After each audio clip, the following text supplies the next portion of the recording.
These lifelong diseases usually start in adulthood. In Canada, 270,000 Canadians live with Crohn's or colitis. That's 1 in 140 people. These diseases severely impact quality of life through debilitating symptoms, severe abdominal pain, fatigue, and frequent and urgent washroom trips. People with IBD face anxiety and depression, reduced ability to work, social stigma, challenges of physical intimacy, and restrictions in career choices. The IBD community of advocates, supporters, and researchers need accurate and telling information to properly communicate the severity of the disease on individuals and on the country. That's why Crohn's and Colitis Canada supports research initiatives that shed light on who is being impacted, at what rates, and why. Today, I'm proud to share the 20 Impact of IBD in Canada report. Developed by IBD researchers from across Canada, it is the first look at the quantitative impact of Crohn's and colitis in Canada since 2012. Today, we are joined by the report's co-chairs to highlight what they've learned and hear their recommendations. This report is also a wake-up call for the Canadian healthcare system. This report shows us that Canada has among the highest prevalence and incidence rates of IBD in the world. Seniors are the fastest growing demographic. The prevalence of IBD in children has risen more than 50% in the last 10 years. Some ethnic and immigrant groups face higher rates of IBD diagnoses. Canadians living with IBD in underserviced areas are less likely to be cared for by specialists, which negatively impacts their health outcomes and quality of life, and the importance of multidisciplinary care. For Canadians living with Crohn's and colitis, the medical community and healthcare system, the Impact Report is an invaluable tool to prepare us for the social and economic challenges of Crohn's and colitis in Canada. Now, I am pleased to introduce the co-chairs of the Impact of IBD report, Drs. Eric Benchamal and Gail Kaplan. Dr. Benchamal is a pediatric gastroenterologist at the Children's Hospital of Eastern Ontario IBD Centre and an associate professor of pediatrics and epidemiology at the University of Ottawa. He specializes in the treatment and assessment of pediatric digestive disorders. Dr. Kaplan is a gastroenterologist, epidemiologist, and an associate professor in the Cummings School of Medicine at the University of Calgary. He is a member of the Board of Directors of Crohn's and Colitis Canada. Please join us.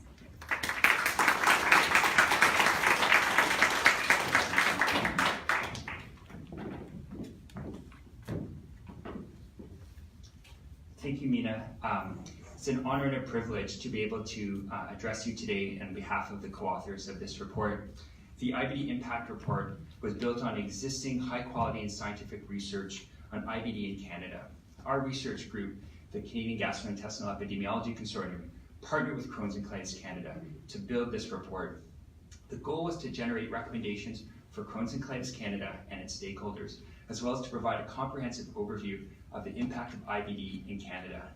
To undertake this initiative, we identified a steering committee that identified over 25 clinicians and scientists that have expertise in gastroenterology and health services research. This group worked together on the different sections of the report that we'll go over today.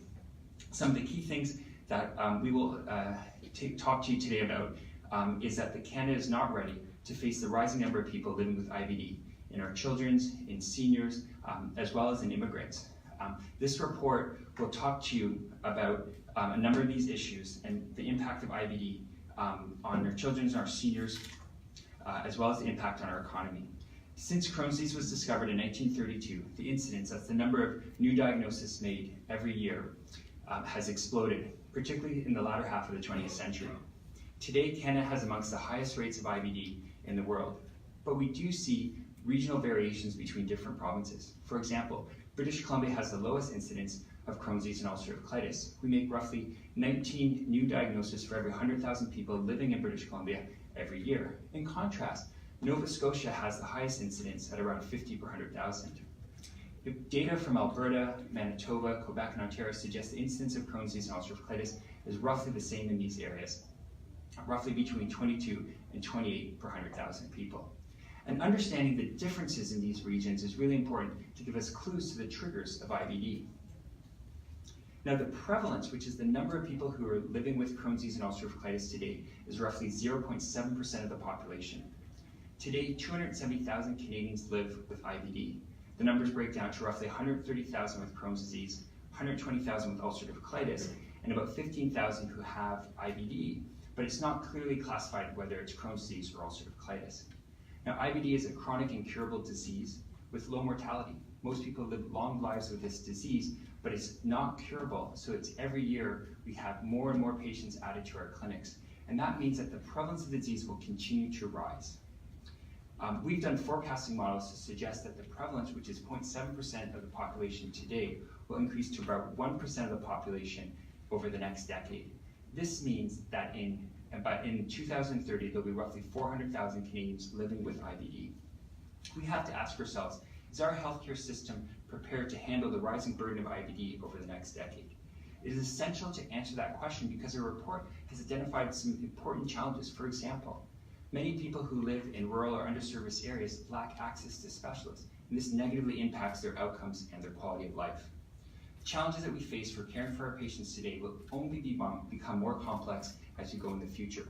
Let me give you an example by talking about IBDs in seniors.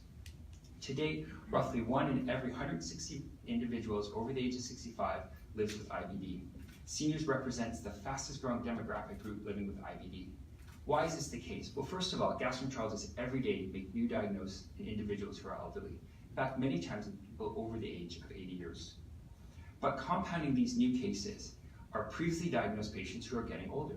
Somebody who was in their 30s when they were diagnosed in the 1990s will be in their 70s in the year 2030.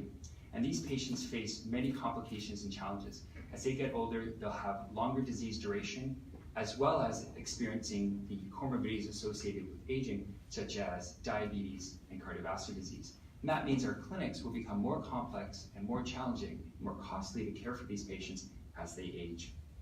The Canadian health system must be prepared for the rising number of seniors living with IBD. As a result of the changing demographics of IBD in Canada, IBD healthcare providers must be prepared to work in multidisciplinary systems to work with other specialists to be able to optimize the management of IBD in the context of these other comorbidities. Our report lays down the foundation to meet the challenge that the IBD community will face in the future. Now I'll stop there and allow my colleague, Dr. Eric Benchwell, to continue talking about the report. Thank you very much, Gil, and thank you for everybody for coming. I'm thrilled to be here as a pediatrician. I think this document is extremely important in representing and advocating for the care of children with IBD. IBD is known to develop most commonly in adolescence and young adulthood, but we've known for some time now that the fastest growing group of new diagnoses or incident cases are children. Research outlined in the IBD Impact Report shows us just how dramatic this is. There are over 7,000 children under the age of 18 living in Canada with IBD, and we found that the prevalence, the number of children under 18 living with the disease, has risen by more than 50% in the past 10 years. Childhood onset IBD is becoming increasingly common in Canada and diagnosed more frequently now, even in children under 5 years old. That group of children was previously almost unheard of to have IBD, and that now is the fastest growing group of incident cases in Canada. This is particularly noteworthy due to the chronic, non-curable nature of this condition. The rising rates of IBD in children is likely due to improved recognition, greater availability of pediatric IBD specialists, and potentially changes to environmental risk factors. This is a critical issue for researchers and our healthcare system because children living with IBD have different complications, respond differently to available treatment, and are at greater risk for medication side effects as well. In addition, they have unique psychosocial needs. There's psychological impact on the patient themselves, and then also the psychosocial needs of the caregivers and families caring for these children with IBD. Children will also incur greater costs of treatment over their lifetime due to more severe disease and more frequent use of the Canadian healthcare system. It's critical that health services researchers, healthcare providers, and policymakers work together to ensure that children living with IBD have the highest possible quality of care. In addition, the face of IBD is changing. Once, it was a disease predominantly impacting people of European descent. Crohn's and colitis now is increasingly being diagnosed in all ethnicities, but particularly in South Asians. This is significant as some populations, including first-generation offspring of South Asian immigrants, were previously thought to be of low risk for developing IBD. IBD was also once considered only a disease of the Western world. However, as countries in Asia, Africa, and South America transition to more industrialized and urbanized lifestyles, the incidence of IBD in those countries are exploding. The IBD impact report illustrates a similar trend being observed in first-generation offspring of many immigrants to Canada. While the immigrants themselves may have lower risk of developing IBD, when their children are born in Canada and exposed early in life to the Canadian environment, they seem to have as high a risk, or sometimes even higher risk, of developing IBD than the children of native-born Canadians. Furthermore, familial and genetic studies have reported a particularly high occurrence of Crohn's disease among Ashkenazi Jews, or Jewish people of Eastern and Central European origins.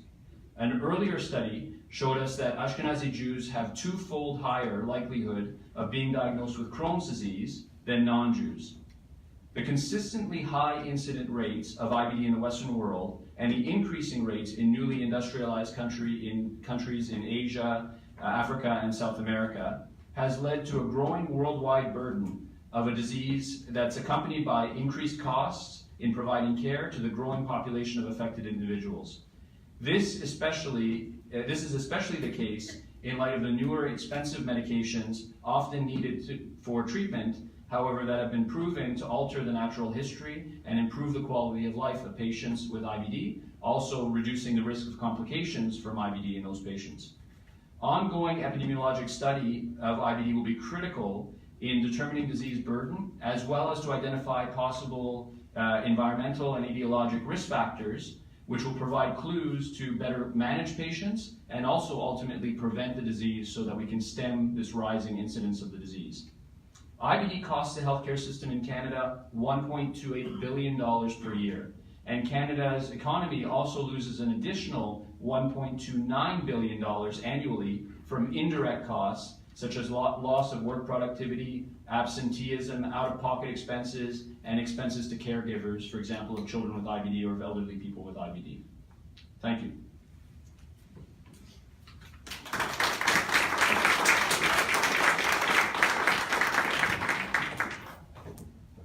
Thank you, Drs. Benjamin and Kaplan. That was very interesting information that you just passed on that we'll be using over the next many years to come until we do the next report.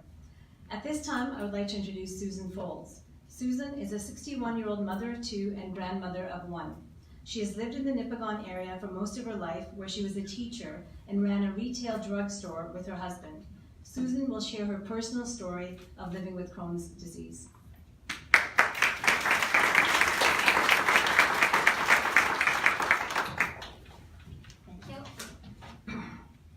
Good morning. Wednesday, October the 19th, 2011 was a beautiful, crisp, and sunny fall day. A walking trail courses in and out along the Nipigon River, and it was the favorite choice for the 3 or 4 walks my husband and I made each week. We parked our car at the Nipigon Marina and set out along the trail. While we walked, the large muscles in both my thighs and calves cramped strongly, off and on. The cramps had happened on many previous walks, but this time it frightened me. After the 2.5 kilometer mark, we turned back. My husband's chance encounter with one of our doctor's receptionists on the way home alerted us that I was to phone the office. When I called, I was told to meet the doctor at the emergency department at the hospital immediately. As I waited for my family physician to arrive, my mind raced with all sorts of possibilities, and I thought over the way my health had been deteriorating over the past 5 years. All my life I had been physically quite active, as well as following healthy eating habits. Now, fatigue was my daily companion, as was frequent and watery diarrhea. My mouth was constantly dry and I sweated abnormally. My back was always itchy. Each day had become a great act of perseverance and stoicism, and despite many doctor's visits, I accepted I was likely just deconditioned. I had stopped working as a supply teacher at a local elementary school in May of 2010 due to the fatigue and bathroom issues. I had also quit all volunteering and had difficulty gardening and with daily household activities. Socially, I had become a hermit. When my doctor walked in, his serious and worried-looking expression alarmed me. He said my hemoglobin was less than 60.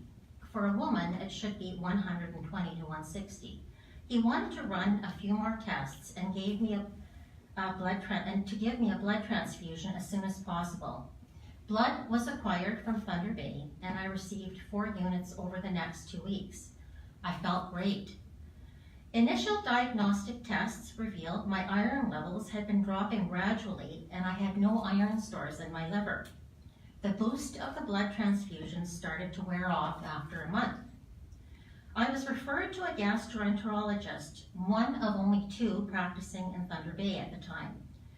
Both specialists had very long wait lists, but I was given a timely appointment due to the severity of my case. Thus began a 5-month intensive investigation. Initially, it seemed as if I had an internal blood leak. I was taking heavy doses of oral iron and long-acting pain medication for the serious discomfort I experienced, yet these normally constipating drugs had no effect on my bowels. By January 2012, I was not only tired, sweaty, itchy, and having diarrhea, but my hip, knee, and shoulder joints were inflamed. My stomach felt raw inside, and I could eat very few foods. I developed an unsightly rash on my chin and on the back of my head beneath my hair. Unable to exercise, I slept poorly and had profound fatigue during the day. The gastroenterologist contacted St. Michael's Hospital in Toronto to inquire about an appointment for an endoscopic capsule camera test with the hope it would reveal the site of the blood loss. My eldest son was in his first year of med school at the Northern Ontario School of Medicine in Thunder Bay. Mindful of restrictions in diagnosing his mum, he suggested I might benefit from a CT scan, which I then convinced my family doctor to requisition. 10 days after the scan, I learned I had Crohn's disease. At the end of March 2012, the gastroenterologist confirmed the diagnosis visually through a push colonoscopy in which he reached my ileum and with a biopsy. He did mention that he was surprised at the outcome. What followed was months of numerous conservative Crohn's medications which failed to help. I continued to receive iron infusions at the regional hospital and had another blood transfusion. As my present gastroenterologist was retiring, I was transferred to a new gastroenterologist. Just at the time, I was scheduled to have a bowel resection. Around 50 centimeters of damaged intestine was removed. I developed a large blood loss and I had to be reopened from below my navel to my sternum. I spent almost 2 challenging weeks in the hospital, of which close to 30 watery bowel movements a day were experienced. By the summer, I had developed a massive watermelon-sized surgical hernia. It was repaired 8 months later in Thunder Bay. But following a 6-week healing period, a colonoscopy revealed Crohn's was back. The new gastroenterologist had assumed both a gigantic patient load and the job of 2 days of scopes a week. Getting an appointment was nearly impossible. Hoping a conservative medication would work, he started me on it. It was ineffective, and I was put back on a biologic despite my reservations.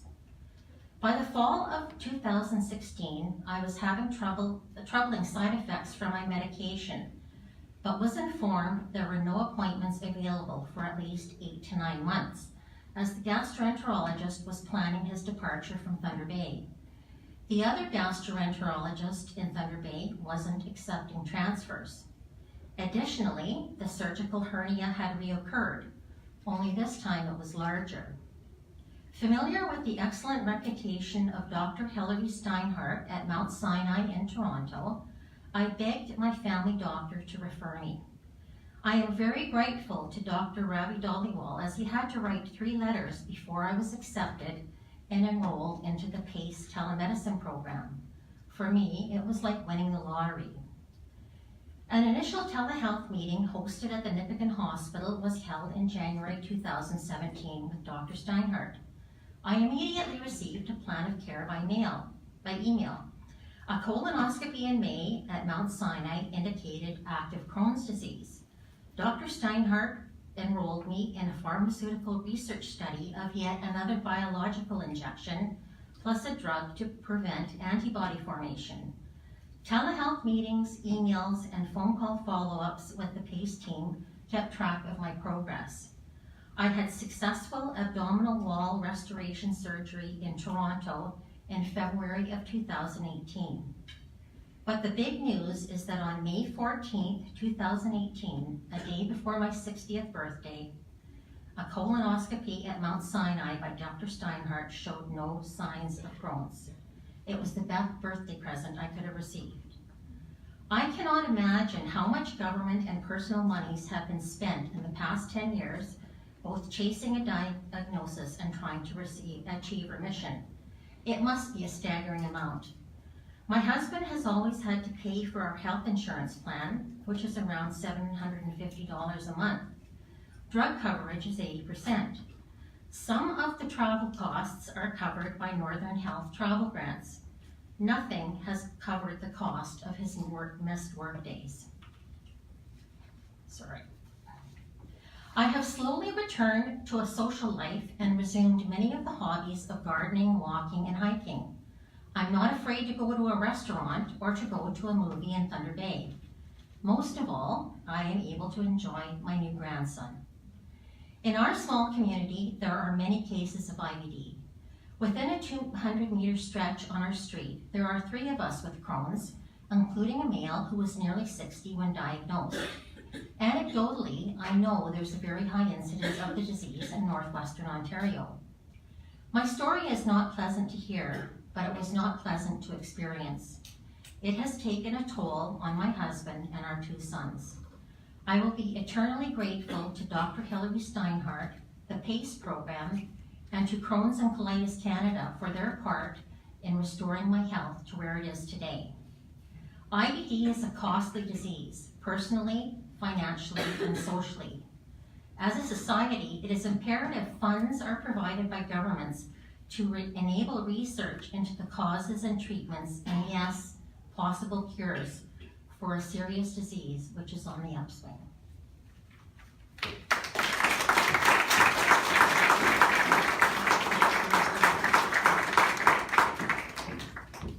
Thank you to Susan, and thank you so much for sharing your personal story.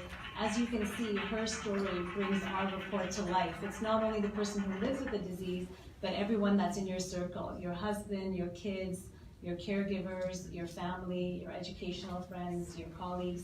It really impacts all of us. So your story also illustrates why Canada needs to prepare for the growing social and economic impact of Crohn's and colitis. The total cost of caring for people with IBD in 2018 is estimated at $2.5 billion, which is expected to rise as more Canadians are diagnosed and as the full impact of these diseases are better understood. Crohn's and colitis place a tremendous burden on individuals, on families, and on our healthcare system. For Crohn's and Colitis Canada, there is a wealth of information in this report to use as we continue to raise awareness, create understanding, advance research, and advocate for policy changes.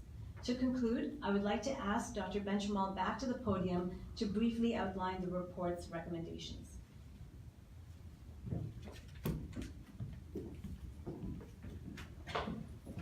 Thanks very much, Mina, and thank you to Susan for sharing your story. It takes a lot of courage to come up here after all of that and share it with an audience like this. Thank you. So adults and children living with IBD face a number of critical challenges. The personal and fiscal burden that IBD places on individuals, the healthcare system, and society is significant and will become more problematic as the number of patients with IBD increases. On page 16 of the IBD Impact Report, we've provided a number of recommendations to address the burden of IBD in Canada, and I'm going to summarize 9 of them here today. Firstly, we recommended increasing funding for research into preventing and treating IBD. We want that a better translation and faster translation of academic-based research into clinical practice to the bedside in humans. We want recognition and funding for research into special populations of people with IBD, and this funding needs to be improved. And those special populations include children with IBD, seniors with IBD, pregnant women with IBD as well. We recommend that IBD should be recognized as a national health priority and that a national public health campaign needs to be enacted, and patient education programs should be available to raise awareness and knowledge among the general public and reduce the stigma associated with living with IBD. We would like timely and appropriate access to gastrointestinal specialists in Canada, which has been associated in Canadian research to result in better outcomes and reduce risk of complications for people living with IBD. We recommend enhancing and harmonizing public and private drug plans so that people with IBD, no matter where they live in Canada and no matter what type of insurance that they have access to medically prescribed pharmaceuticals. And this will be particularly important as we develop a strategic plan for a national pharmacare system.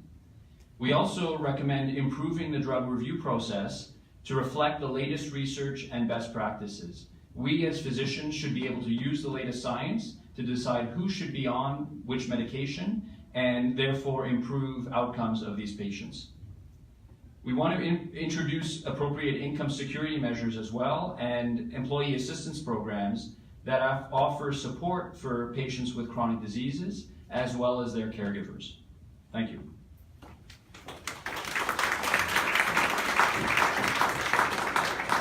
Thank you, Dr. Benjamin. And now I just want to thank everyone for being here. I want to thank Susan. You're not alone. There are so many people living with these diseases. Thank you for sharing your story again.